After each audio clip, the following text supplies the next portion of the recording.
ఒక సంవత్సరం దాదాపు 9 నెలలు 10 నెలల క్రితం మనం అధికారంలో లేవు.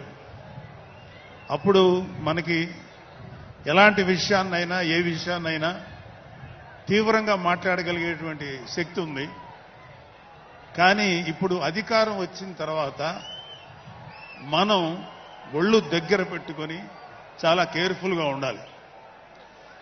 అలా ఒళ్ళు దగ్గర పెట్టుకోకుండా నోటికి వచ్చినట్లు మాట్లాడితే ఏం జరుగుతుందో మనందరం కళ్ళారా చూస్తున్నాం. ఇవాళ అహంకారం తలకెక్కి నోటికొచ్చినట్లు మాట్లాడి చిన్న పెద్ద తేడా లేకుండా బిహేవ్ చేసినటువంటి మాట్లాడినటువంటి కొంతమంది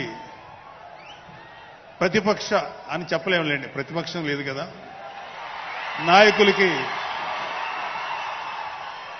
ఏం జరిగిందో తెలుసుకున్నాం.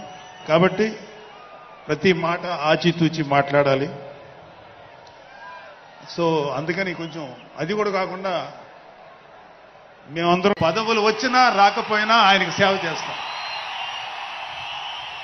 నేనేమంటానంటే మీరందరూ తెలుసుకోవాల్సింది, మీరు పవన్ కళ్యాణ్ అంత గొప్పవాడు కండి, తప్పులేదు. రాకపోతే అంతగా అవ్వలేకపోతే ఒక గొప్పవాడికి అనుచరుడిగా మారండి, ఏదైనా మంచిదే. నేను ఆ పని చేశాను. రెండో పని, పవన్ కళ్యాణ్ గారు అంత గొప్పగా నేను అయ్యే దమ్ము లేదు, కానీ ఆయనకి అనుచరుడిగా మాత్రం నాకు అవకాశం ఇచ్చారు. అది నేను చాలా సంతోషపడుతాను.